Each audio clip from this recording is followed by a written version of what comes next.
What is up, guys? Welcome back to Wrench and Wrecked. We have been jamming on a ton of different things, but I have not had time to do any bike stuff at all. I got my brother's Cowie disassembled enough to be able to add fuel and try and fire this. Got the right size battery and got that charging and charged up, ready to go. I think I just need to hook up a bottle, which I brought here, pour some fuel in there, and then we should be able to try and crank this up under its own power. I'll show you what happens, but I need 3 hands because the starter switch is broken here.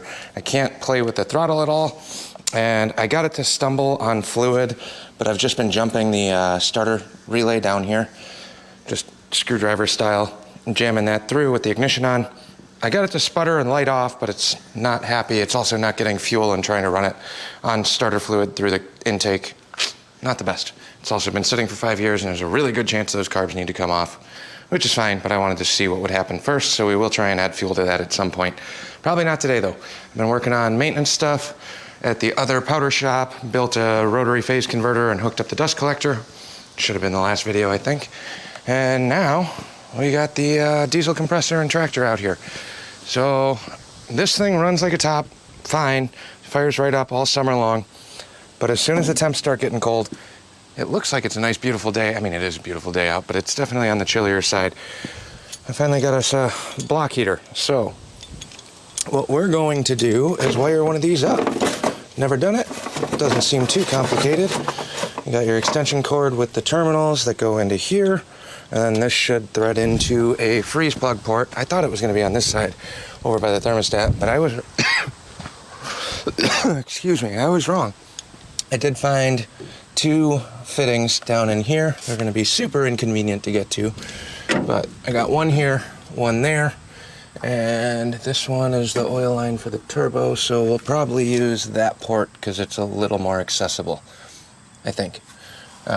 Definitely not a ton of room to get anything in there, so hopefully we can get a set of extensions and wrenches on there and try and pop that out. I think it's like 1 5/8" or something, which I don't have. So we'll have to see what we can do to get crafty, get that out of there, and let's grab some tools and start getting this thing laid out, and hopefully we can get this set up and running. I do want to do one thorough power washing on this too. It's been through a couple dirty blast jobs the last 2 that I did. The wind was luckily cooperating at one, but not the other. Just location of where they had everything set up for me to blast meant that I had to park the dually and the compressor way closer than I typically like to. But it is what it is. It's what it's there for. Just gotta be a little more proactive on maintenance if it is gonna be living in dusty environments, which it is 90% of the time. So anyways, let me grab some tools and wrenches and try and figure out how the hell we're gonna get those fittings off the block. Okay, I grabbed my gigantic crescent wrench, which probably isn't ideal for this. Man, there's no room to get to anything here. I might have to run to the store and buy some sockets. Oh, you know what? I might actually have an axle set. If this doesn't budge. Or I hurt myself. Oh, God. Let me double check for more sockets real quick before we start prying on that. So, crescent wrench is on there. I can't get enough leverage unless I start taking a lot of different parts off of this. Like I could. Yes, I could take the intakes off and that'd give me a lot more room to get to. Or I can just go buy a socket. So unfortunately, I think we're gonna have to take a trip to the store for an 1 5/8" socket. Bummer. All this big, heavy equipment stuff. Everything's so big and expensive. But that was a short-lived project until we run to the store, which I might do now anyway, just because I would feel much better if I can get all these stupid things done today. I know there's a million things I need to be working on in here, but work stuff takes precedence, and I've just been neglecting things for quite a while. So we'll be back when I find a socket. Well, I was wrong on the size. I think it's 1 7/8". Got an excuse to drive the Falcon up to AutoZone real quick, and they didn't have any big enough. So got back, and then I saw my neighbors across the way. They do a lot of heavy equipment stuff. Figured I'd ask them, and lo and behold, 1 7/8". But it's a 3/4 drive, and there's still not a lot of room in here. So let's see if we can get lucky here with this socket without hurting myself. That's the real test.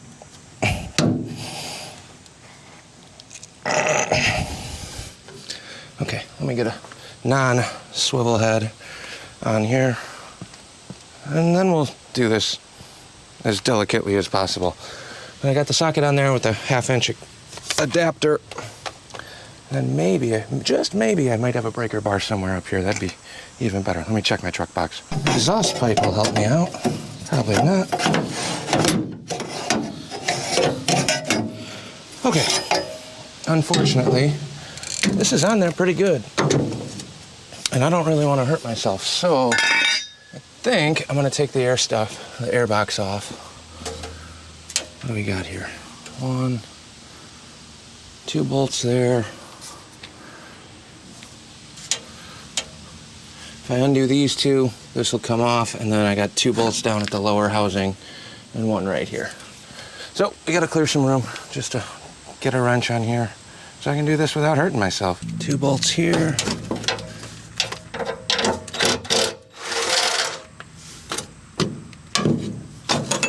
Of course, I'm going to drop all of the hardware. So that's cool.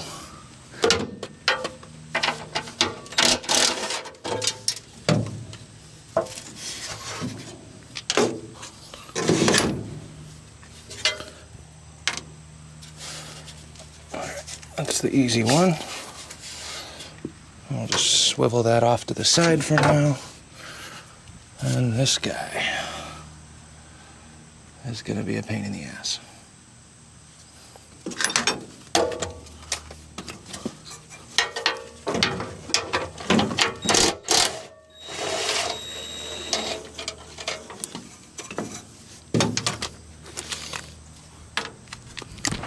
And can I get the second one?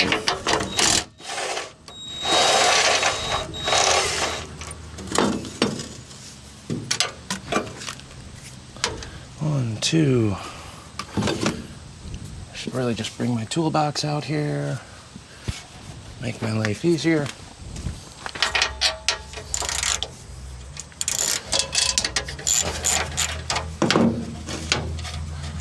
I've got 2 more bolts, and then this should loosen up and off. And then if that doesn't give me enough room, I'll have to take this lower bracket off too. 2 bolts down low, and that ties into this brace up here. Oh, I would much rather be working on bikes right now. No special tools or borrowing things and guesstimating how all these parts go together.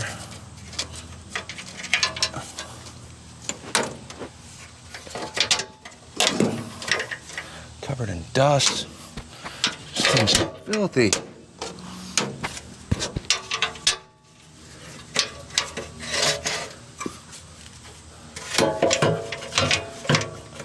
And hopefully that'll be good enough here so I don't have to actually separate off anything over here. What do we got? 3/4 down there? 11/16 maybe. This basically connects to the screw as well. So we got 2 crappy bolts to get to, buried down here. Right there. It's like the top of where your bell housing would be. Something like that.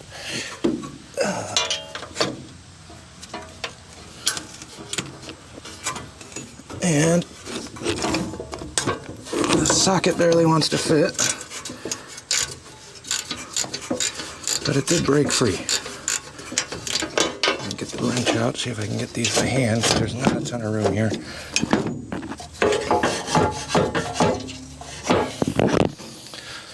Alright, let me go to the other side, break it free, and then I might have to get a ratcheting wrench.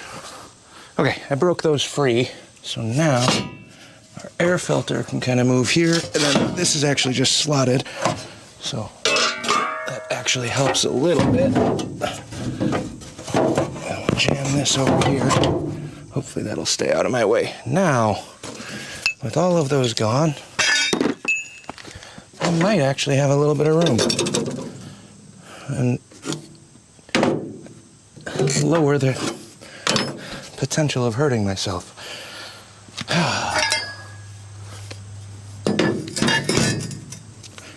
Alright, let's try this again. Get this breather hose out of the way. So now, I can hold the socket here, put on my life-saving exhaust coupling, and then try and support this while we break it free. Ugh. Yeah, would not have been able to do that without moving all that airbox stuff. And then we get to find out how big of a mess I'm going to make, because I did not drain the coolant like you're supposed to. And I don't know how much is going to come out through here. Shit, that actually might be a lot. We are pulling a freeze plug essentially out of the block. Maybe, just maybe, we should cue this up so we can go race car status on this, huh? Let me see how this goes. This goes in the block. This goes in, then the seal. Maybe we'll have enough. Then we're gonna have to top off coolant, which I didn't really plan on. Ooh. Okay. Overall, not too bad.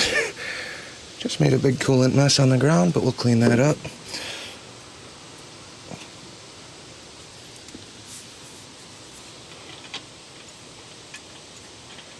So, overall, that kind of worked. There we go. It's back in. Still got to tighten the rear fitting. I don't know which one needs to get tightened first. We got the coolant block heater going towards the back there. I'm guessing I got to tighten the back first. Hopefully this socket's deep enough to cover that.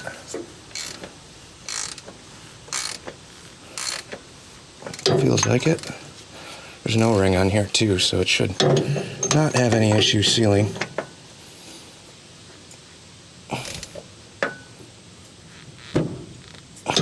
Okay, so that's on. Now, I think we just lock this down. So now I just look for the fancy new parts. So we got to tighten this one down, and then other than that, we should be good. Other than re-bleeding the cooling system, rather.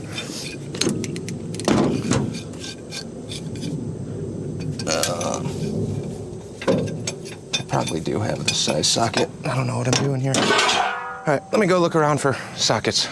1.25 inch, which is nice. It's kind of a standard one that I actually have.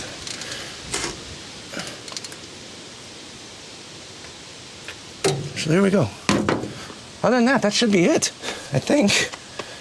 Now I just got to put all the airbox stuff back on, but maybe I'll run a electric cord out here and see if this thing actually works, huh?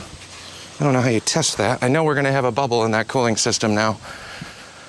So we will fire it up and run it. I've been putting this one off forever. If you guys remember the videos last year trying to cold start this thing. Once that temperature hit below 50, which we've actually had a couple days like that already this year. Late nights, early mornings at least. Okay, so here's our power cord for this. It's a 2-pronger. So this will drop in here like that. And then we thread on our coupler.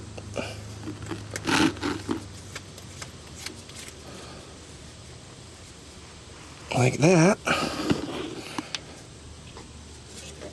And then if I plug this in, it should just start heating. I think. There's really nothing to it.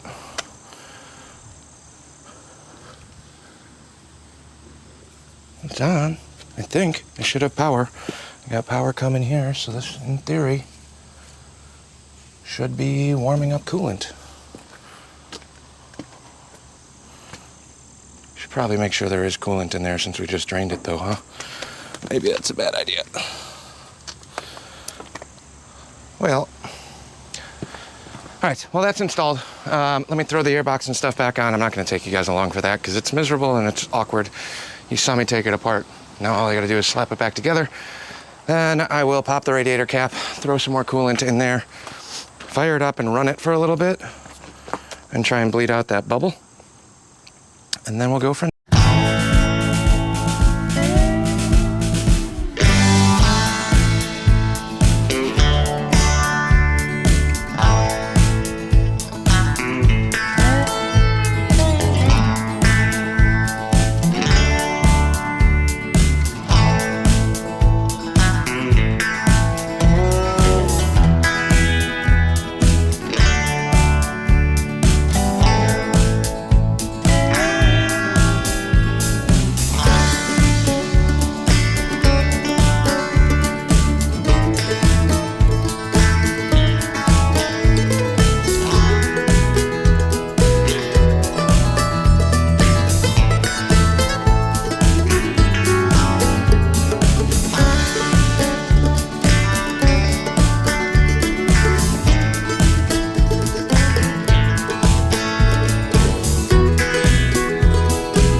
We just drained a bunch of the coolant out of the block. I'm hoping that this will pressurize, but I do remember that last time I was working on this, it needed a full vacuum bleed in order to fully bleed all the way.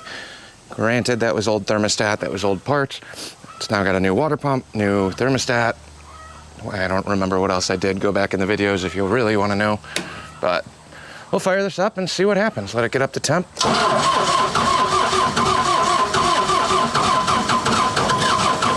Come on, girl. It's only 64 degrees. 75 and up, this thing fires off pretty much every time immediately.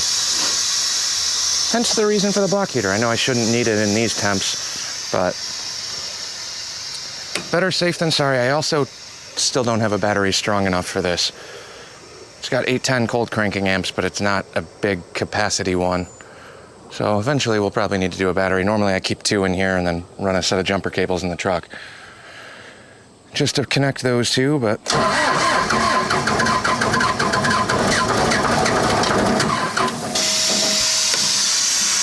she wants to go. Come on, old girl. You want to fire up. The sun's coming out.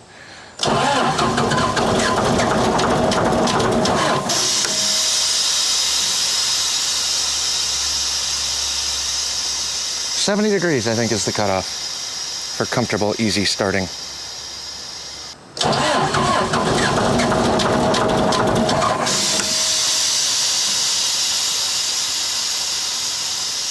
Starter is not happy. Do I still have that advance hooked up?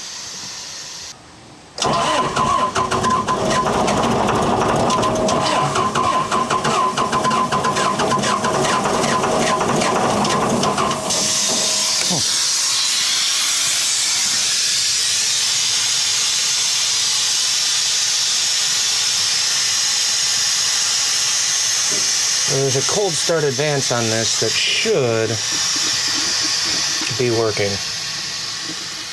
I don't know if it is. Oil pressure switch is good. Everything else is good.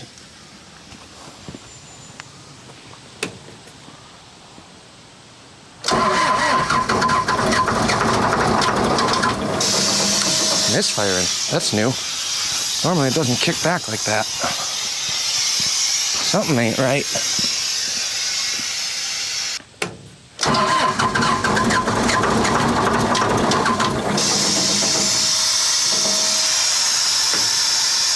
Come on, girl.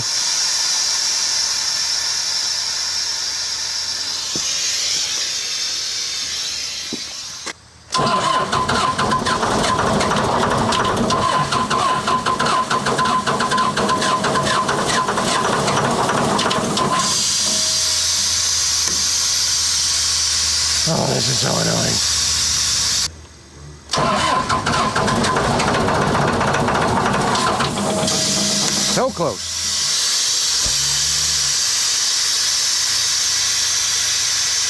This has got to be great entertainment, right? What not to do to start your diesel motor.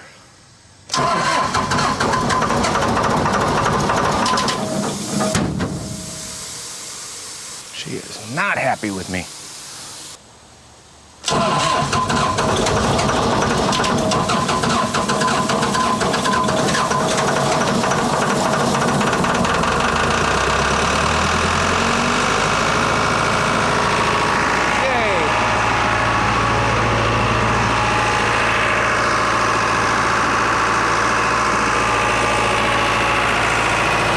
Just gotta watch the temp gauge.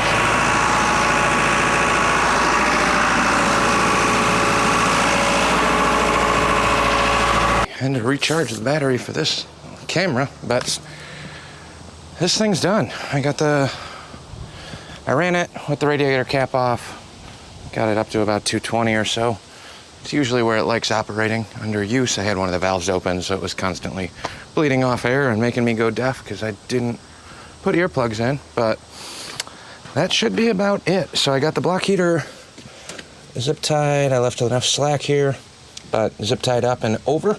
And then it kind of comes over to the other side where the accessories are. I might actually cut a little hole in here and do a charging port like I have on the van, and that'll just permanently live there wired in. But I got access for this and the alligator clamps on the battery charger right here, which should have been capped, but it is what it is. Then I ran it across the motor this way just because I back it in and it's on this side towards the barn. And then I'll run the extension cord out there. It'll all live there. I just gotta plug it in when I know I'm gonna use it. But now it's fully up to temperature and everything being heavy and hot. We're down to 200 now. So I'll let this sit with the doors open and air cool, and then basically I'll be messing around with other stuff up here. I want to move some of the vehicles and flip-flop some stuff. I don't like the boat being over here, so I think I'm going to switch the trailer and the boat while I got the tractor out and get all those queued up, get the compressor parked back over there, and then we'll plug this in on the block heater and see if it goes up or down once it cools off. And then in theory, I think it's a 1,000-watt heating element. We'll find out. But there we have it. That's about it.